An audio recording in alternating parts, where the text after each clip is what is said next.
பிஸ்மில்லாஹிர்ரஹ்மானிர்ரஹீம். அல்ஹம்துலில்லாஹ் வஸ்ஸலாத்து வஸ்ஸலாமு அலா ரசூலில்லாஹ் வ அலா ஆலிஹி வ ஸஹ்பிஹி வ மன் வலா. அல் அகீதா அல் இஸ்லாமியா 7வது பாடத்தின் 2வது கேள்வி. மனிதனுக்கு மார்க்கம் மற்றும் கொள்கையின் தேவை என்ன? மனிதன் தன் இயல்பை கொண்டு வரையறுக்கப்பட்டுள்ளான். பூமியில் அல்லாஹ்விற்கென்றே அனைத்து வகையான வணக்க வழிபாடுகளும் நடைபெற வேண்டும் என்பதற்கு மனிதன் நிர்ணயம் செய்யப்பட்டுள்ளான். அல்லாஹ் படைத்தது அந்த மனிதன் அல்லாஹ்வை வணங்க வேண்டும் என்பதுதான். மனிதன் அவனுடைய இயற்கை சுபாவத்தின்படி ஒரு அணுவளவு கூட வீண் காரியம் நடைபெறுவதை ஏற்க மாட்டான். ஆகவேதான் மனிதனுக்கு தன் சுற்றுப்புறத்தை தெளிவுபடுத்துகிற, தன்னுடைய இடத்தை வரையறுக்கிற, தன்னுடைய வேலையை ஒரு கட்டுக்கோப்புக்குள் கொண்டு வரக்கூடிய, இம்மை மறுமையின் நற்பாக்கியத்தின்பால் கொண்டு போய் சேர்க்கும் நேரான வழியில் அவனை நடத்தாட்டுகிற இறை கொள்கை இருக்க வேண்டும். எந்த ஒரு கொள்கையும் இல்லாமல் யாரும் வாழ முடியாது. ஆனால் சரியான ஒரு கொள்கையை கொண்டுதான் மனிதன் வழிகாட்டப்படுகிறான், வழிகாட்டப்பட வேண்டும். இந்த கொள்கை தான் தெளிவான ஒளி, வெளிச்சம். இதிலிருந்து மனிதனின் நடத்தைகளை கட்டுக்குள் கொண்டு வருகிற மார்க்க சட்டதிட்டங்கள் உருவாகியுள்ளன. அல்லாஹ் தஆலா சரியான வாழ்க்கை முறைக்காகத்தான் சட்டதிட்டங்களை கொடுக்கிறான். அந்த மார்க்க சட்டதிட்டங்கள் தான் நேரிய வழி, ஒளி, வெற்றி ஆகியவை அடங்கியுள்ள நிம்மதியை அவனுக்கு கொண்டு வந்து சேர்க்கின்றன. சிபகத்தல்லாஹி வமன் அஹ்ஸனு மினல்லாஹி சிபகா வ நஹ்னு லஹு ஆபிதூன். அல்லாஹ் தஆலா 2வது சூராவுடைய 138வது ஆயத்தில் சொல்லுகிறான், அல்லாஹ்வுடைய மார்க்கத்தை நாங்கள் பின்பற்றுவோம். அல்லாஹ்வை விட மார்க்கத்தில் மிக அழகானவன் யார்? நாம் அவனையே வணங்குவோம் என்று கூறுவீராக. ஆக அல்லாஹ் தஆலா எந்த மார்க்கத்தை நமக்கு கொடுத்திருக்கிறானோ அது நமக்கு மிக தேவையானது. ஒவ்வொரு மனிதனையும் படைத்த அந்த அல்லாஹ் மனிதனுக்கு எது சரியானதோ அதை கொடுத்திருக்கிறான். 3வது கேள்வி, மார்க்க அழைப்பாளர்கள், அதாவது தாயிகள் மற்றும் இஸ்லாமிய ஜமாத்துகள் ஆகியோரின் கடமைகள் யாவை? இன்னைக்கு இஸ்லாமிய பிரச்சாரத்தை செய்யக்கூடிய அழைப்பாளர்கள் இருக்கிறாங்க.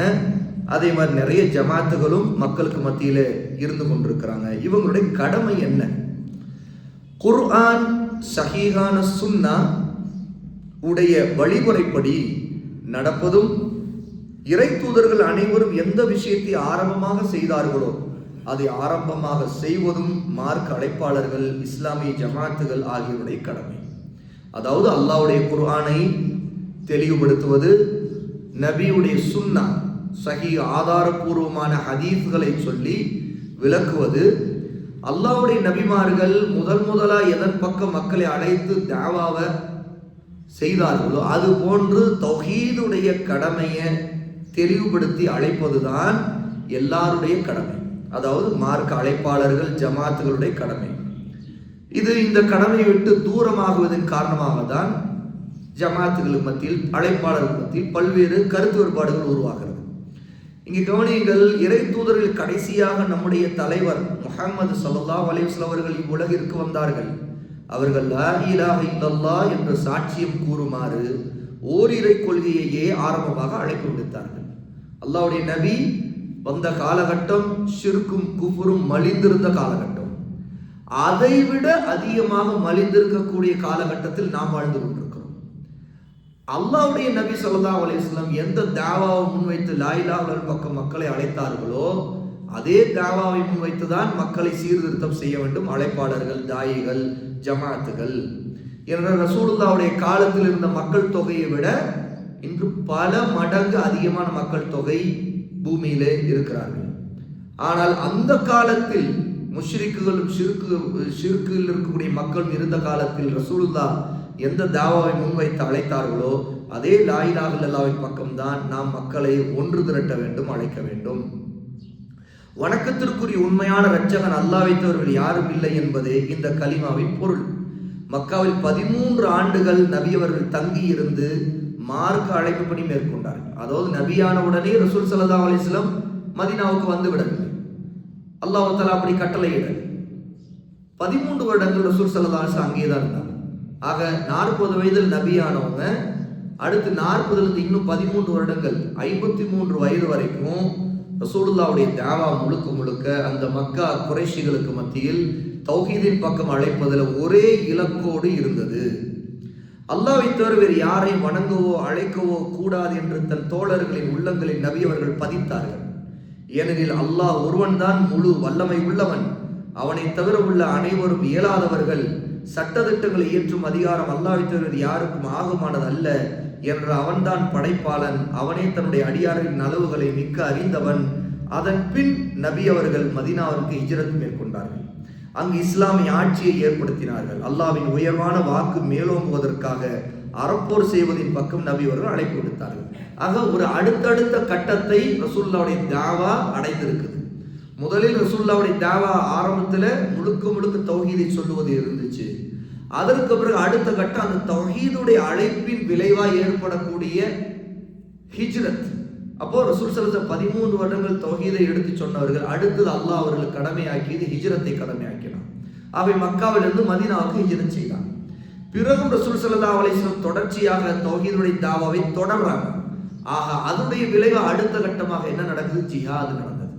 ஏனென்றால் மக்கள் முஷ்ரிக்குகள், காபிர்கள், எதிர்க்கக்கூடியவர்கள், அவர்கள் ரசூலுல்லாஹ்வையும் முஸ்லிம்களையும் ஒழித்து கட்டுவதற்காக இந்த தாவாவை, இஸ்லாமை முழுக்க கருவறுத்து முடித்து விட வேண்டும் என்பதற்காக படையெடுக்க ஆரம்பித்தார்கள். அப்போ படையெடுக்கும் போது அல்லாஹ்வுடைய நபி ஸல்லல்லாஹு அலைஹி வஸல்லமுக்கும் முஸ்லிம்களுக்கு அல்லாஹ் தஆலா ஜிஹாதின் பக்கம் கட்டளையிட்டான். பிறகுதான் அவர்கள் ஜிஹாதை செய்தார்கள். ஆக ரசூலுல்லாஹ்வுடைய தாவாவும் நபிமாருடைய தாவாவும் இந்த தௌஹீதை மையப்படுத்தி அல்லாஹ்வுடைய இபாதத்தின் பக்கம் மக்களை அழைக்க வேண்டும்ங்கிற அந்த ஒரு இலக்கிலேயே கடைசி வரைக்கும் இருந்திருக்குது. ஜிஹாது கூட இதற்காக தான் நடந்திருக்கிறது என்பதையெல்லாம் இந்த கேள்வி பதில் மூலமாக நாம் தெரிந்து கொள்வோம். பாடம் 8, முஸ்லீமாக இருப்பதற்குரிய நிபந்தனைகள். ஒருவர் முஸ்லீமாக இருக்க வேண்டும் அப்படின்னா அதற்கு என்னென்ன கண்டிஷன்ஸ் இருக்கிறது? முதல் கேள்வி, முஸ்லீமாக இருப்பதற்குரிய நிபந்தனைகள் என்னென்ன? பின்வரும் நிபந்தனைகளை ஒருவர் கடைபிடித்தால் தான் உண்மையான முஸ்லீமாக இருக்க முடியும். இல்லை என்றால் உண்மையான முஸ்லீம் அல்ல. என்னென்ன நிபந்தனைகள்? 1, அல்லாஹ் ஒருவனை மட்டுமே வணங்க வேண்டும் என்று அறிந்து அதன் அடிப்படையில் செயலாற்ற வேண்டும். அறியவும் வேண்டும், லா இலாஹ இல்லல்லாஹ்வுடைய அர்த்தத்தை அதில் செயலாற்ற வேண்டும். அதாவது அவர் 5 வேளை தொழ வேண்டும், கடமைகள் நிறைவேற்ற வேண்டும், இணை வைக்கக்கூடாது. 2, அல்லாஹ்வின் தூதர் ஸல்லல்லாஹு அலைஹி வஸல்லம் கொண்டு வந்தவற்றை நம்பிக்கை கொண்டு நபி அவர்கள் ஏவிய காரியங்களுக்கு கட்டுப்பட்டு நடந்து தடுத்துள்ளவற்றை தவிர்த்து நடக்க வேண்டும். ஆக இஸ்லாமானவர், அல்லாஹ்வை வணங்கக்கூடியவர், அல்லாஹ்வுடைய நபியின் கட்டளைகளை நம்பிக்கை கொள்ளணும், அல்லாஹ்வுடைய நபி கட்டளையிட்டதை ஏற்றுக்கொள்ளணும், பின்பற்றணும், அல்லாஹ்வுடைய நபி தடுத்ததை எல்லாம் விட்டு ஹராமான ஒவ்வொன்றை விட்டு விலகிக் கொள்ள வேண்டும். 3, இணை வைப்பவர்களையும் இறை மறுப்பாளர்களையும் எதிர்த்து நிற்க வேண்டும். எத்தனையோ முஸ்லிம்கள் இணை வைப்பு காரியங்களை செய்வதில்லை, ஆனால் அந்த காரியங்களை செய்பவர்களை எதிர்ப்பதில்லை. அதாவது அந்த காரியங்களை தவறுன்னு சொல்றதில்லை, அவர்களோடு இவர்கள் நெருக்கமாக அதை ஒரு தப்பே இல்லை என்பது போல அவர்கள் பழக ஆரம்பிப்பார்கள். இது ஒரு தவறான பாதை. இது ஒரு கட்டத்தில் இவர்களும் அந்த இணை வைப்பில் விழுவதற்கு காரணமாகும். எப்போதெல்லாம் தீமையை எதிர்க்கிறோமோ, அதை தடுக்கிறோமோ, அது வரைக்கும் தான் அந்த தீமை விட்டு நாம் நம்மை பாதுகாக்க முடியும். எப்போது தடுக்கவில்லையோ அது நம்முடைய உள்ளத்தில் என்ன நிலையை, மாற்றத்தை ஏற்படுத்தும் என்றால் இது ஒரு பெரிய விஷயம் அல்ல என்கிற மனநிலையில் நாம் இருப்போம். பிறகு ஒரு கட்டத்தில் அதையே செய்யக்கூடிய நிலையில் நம்மை ஷைத்தான் வழிகெடுத்து விடுவான். இப்படிப்பட்டவர் உண்மையான முஸ்லீம் கிடையாது. யார் ஒருத்தர் இணை வைப்பையோ மற்ற பாவங்களையோ அதை தவறு என்று சுட்டி காட்ட மாட்டேன் என்றால் அதெல்லாம் ஒரு தவறே இல்லை என்பது நினைக்கிறாரோ அவர் முஸ்லீம் கிடையாது. ஏனென்றால் இறை தூதர்கள் அனைவரும் கொண்டு வந்த அடிப்படை நோக்கத்தை அவர் விட்டு விட்டார். நபிமார்கள் எதற்காக வந்தாங்க? தௌஹீதை சொல்லவும் ஷிர்க்கை தடுக்க தான் வந்தாங்க. ஷிர்க்கிலிருந்து விலகுவதோடு முஷ்ரிக்கை விட்டு விலகி இருந்தாங்க. ஆனால் இவர் அதை விட்டு விட்டார். நபி இப்ராஹிம் அலைஹிஸ்ஸலாத்து வஸலாம் அவர்கள் தன் கூட்டத்தாரை பார்த்து பின்வருமாறு சொல்கிறார்கள். என்ன சொல்கிறார்? قد كانت لكم أسوة حسنة في إبراهيم والذين معه إذ قالوا لقومهم إنا براء منكم ومما تعبدون من دون الله كفرنا بكم وبدا بيننا وبينكم العداوة والبغضاء أبدا حتى تؤمنوا بالله وحده. இப்ராஹிமிடமும் அவருடன் இருந்தவர்களிடமும் உங்களுக்கு மிகச்சிறந்த நல்ல முன்மாதிரி இருக்கின்றது. அதாவது இப்ராஹிம் அவங்களை ஈமான் கொண்டவர்கள். அவர்கள் தம் மக்களை நோக்கி, நிச்சயமா நாங்கள் உங்களை விட்டும் அல்லாஹ்வை தவிர்த்து நீங்கள் வணங்கி கொண்டிருப்பவைகளை விட்டும் விலகிவிட்டோம். உங்களை விட்டு விலகி கொண்டோம் என்று சொல்றாங்க. நீங்கள் வணங்கி கொண்டிருக்கிறதை எல்லாம் விட்டு நாங்கள் விலகி கொண்டோம் என்று சொல்றாங்க. உங்களையும் நிராகரித்து விட்டோம். அல்லாஹ் ஒருவனையே நாங்கள் நம்பிக்கை கொள்ளும் வரையில் எங்களுக்கும் உங்களுக்கும் இடையில் பகைமையும் வெறுப்பும் ஏற்பட்டு விட்டது என்று கூறினார். அதாவது அல்லாஹ் ஒருவனைத்தான் நீங்கள் நம்பிக்கை கொள்ளணும். அந்த நம்பிக்கை நீங்கள் கொள்ளும் வரைக்கும் உங்களுக்கும் எங்களுக்கும் பகையும் வெறுப்பும் இருக்கத்தான் செய்யும். அது ஏற்பட்டு விட்டது என்று அவர்கள் சொன்னார்கள். இது அல்லாஹ் தஆலா 60வது சூராவுடைய 4வது ஆயத்திலே குறிப்பிடுறாங்க. அப்ப இந்த இடத்துல இந்த ஆயத்துல அல் அதாவத்து, அதாவது 2 வார்த்தைகள் அல்லாஹ் பயன்படுத்த, அல் அதாவத்து அல் பக்தா. இந்த 2 வார்த்தைகளுக்கு அர்த்தம் என்ன? அல் அதாவத்து என்று சொன்னா பகை, அல் பக்தா என்று சொன்னா வெறுப்பு. ஆக இப்ராஹிமோடு ஈமான் கொண்டிருந்த முஸ்லிம்களும் முஷ்ரிக்கா காபிர்களாக இருந்த அந்த மக்களிடம் என்ன சொன்னார்களா, நீங்க ஈமான் கொள்ளும் வரைக்கும் நமக்கிடையே அதாவத் பக்தா ரெண்டுமே இருக்கும். என்ன? பகையும் இருக்கும் வெறுப்பும் இருக்கும் என்று சொன்னாங்க. முதலில் சொல்லப்பட்ட வார்த்தை 2வது வார்த்தையை விட மிக முக்கியத்துவம் வாய்ந்ததான். அதாவது அல் அதாவத்துங்கிறது பகுதாங்கிற வெறுப்புங்கிற வார்த்தையை விட ரொம்ப முக்கியமானது. அதாவது பகைங்கிற வார்த்தை. ஏனெனில் ஒரு முஸ்லிம் இணை வைப்போரிடம் சில சமயம் பகை கொள்வார், வெறுப்பு கொள்ள மாட்டார். என்ன? சில சமயம் பகை வச்சிருப்பார், ஆனா வெறுப்பு கொள்ள மாட்டார். தனக்கு கடமையா உள்ள காரியங்களை அவர் மீது திணிக்க மாட்டார். அப்படி திணித்தால் தான் பகையும் வெறுப்பும் ஏற்படும். மேலும் பகையும் வெறுப்பும் வெளிப்படையானதாக இருக்கும். உள்ளத்தில் உள்ள வெறுப்பிற்கு பகையின் மூலமோ உறவை துண்டிப்பதன் மூலமோ அதன் பிரதிபலிப்பு வெளிப்படாதவரை அதற்கு எந்த பலனும் இல்லை. செயல் அளவுல அது வெளிப்பட்டாதான் உண்மையிலே அது பகை வெறுப்பு இருக்குன்னு அர்த்தம். அப்போ தௌஹீதுக்காக ஒருவர் மீது கோபம் கொள்வது, அவரிடம் பேசாமல் இருப்பது, அவர் நேர்வழி பெற வேண்டும் என்பதற்காக அவருடைய தவறுகளை கண்டிப்பது, தீமையை எதிர்ப்பது, இது எல்லாம் சேர்ந்தாதான் அதை வெறுக்கிறோம், அதை பகைக்கிறோம், அதை செய்கிறவர்கிட்ட விலகி இருக்கிறோம் என்று அர்த்தம். இல்லை என்றால் அது ஒரு விஷயம் இல்லை. அப்ப பகை இல்லை, வெறுப்பும் இல்லை என்று ஆகிவிடும். அதே சமயம் நட்பும் ஒருவரோடு ஒருவர் இணைந்திருப்பதும் ஏற்பட்டு விட்டால் அது வெறுப்பில்லை என்பதையே குறிக்கும். அப்போ இதற்கு எதிரானது என்ன? ஒருத்தர் நெருக்கமா பழகிறாரு, ரொம்ப பிரியமா இருக்கிறாரு அப்படின்னா அப்ப அங்க நட்பு இருக்குன்னு அர்த்தம்.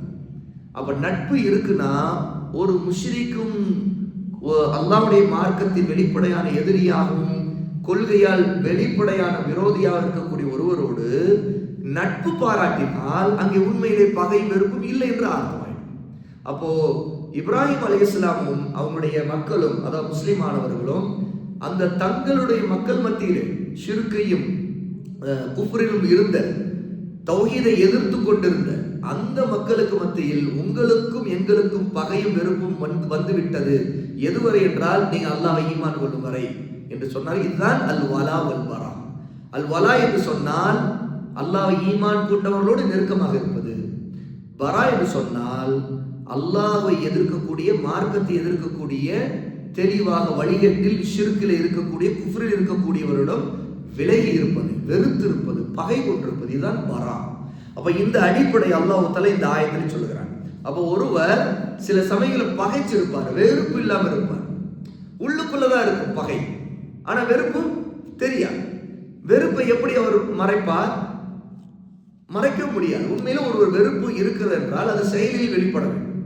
அந்த செயலில் வெளிப்படுவதற்கு மாறாக ஒன்று நடக்கிறதுனா அது என்ன நடக்கும்? நட்பு இருக்கும். அப்ப நட்பு இருந்தால் உள்ளத்தில் வெறுப்பு இல்லை என்று அர்த்தம்.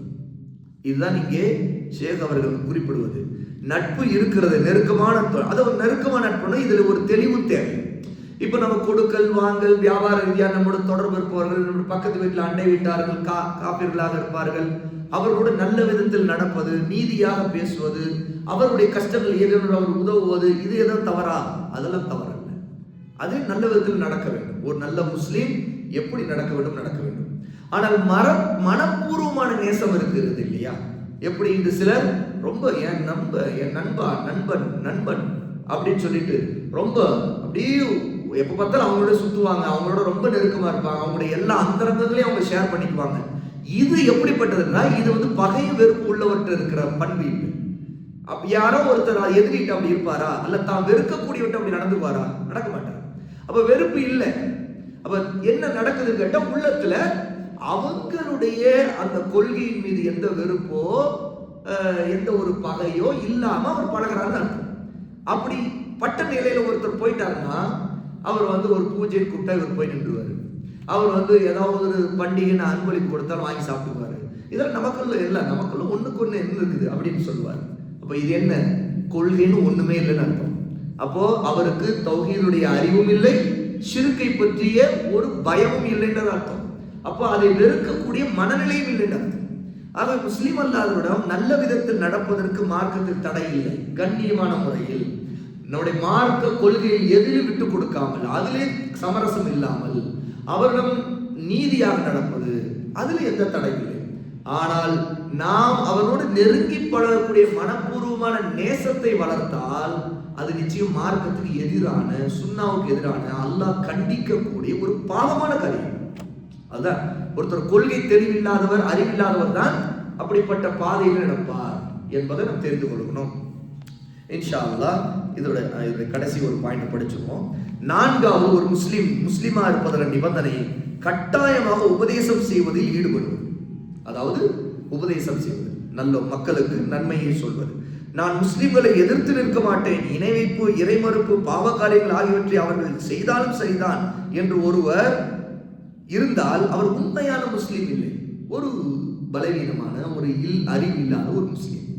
அதாவது எந்த தீமையும் தடுக்க மாட்டேன், அது என்னதான் ஷிர்கு குஃப்ரு, ஏதாவது என் வேலை உண்டு, நான் எப்படி இருந்துட்டு போவேன் என்று அவர் இருந்தால் அவர் நல்ல முஸ்லீம் அல்ல. ஒரு முஸ்லீம் பிற முஸ்லிம்களுக்கு உபதேசிக்க வேண்டும்.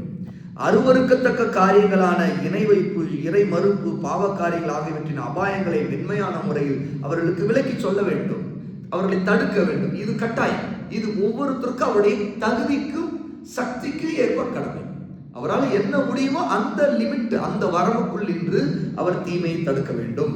உது இலா சபீலி ரப்பிக பில் ஹிக்மதி வல் மௌஇதத்தில் ஹஸனா வஜாதில்ஹும் பில்லதி ஹிய அஹ்ஸன்.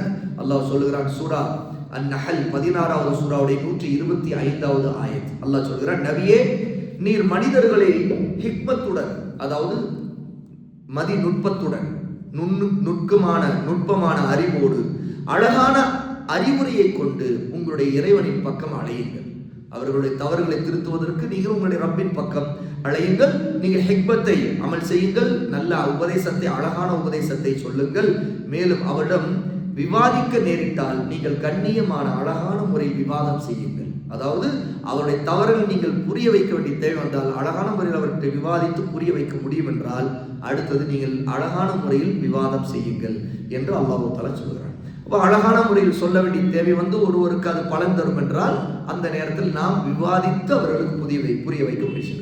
இல்லை, அது விவாதிப்பதால் ஒரு பலனும் இருக்காது என்றால் நாம் அவர்களுக்கு அறிவுரை சொல்வதோடு நிறுத்தி கொண்டு விலகிவிட வேண்டும். ஆக அல்லாஹ் தஆலா முஸ்லீமாக இருப்பதற்கான நிபந்தனைகளாக ஷேக் அவர்கள் இதை குறிப்பிடுறாங்க. இன்ஷா அல்லாஹ் இதனுடைய தொடர்ச்சியாக நாளை நாம் பார்ப்போம். அல்லாஹ் சுப்ஹானஹு வ தஆலா நம்ம அறிந்ததை அமல் செய்யக்கூடியவர்களாக, தெளிவுள்ளவர்களாக அல்லாஹ் நம்மை ஆக்குவானாக. வா ஆகிரு தஅவானா அல்ஹம்துலில்லாஹி ரப்பில்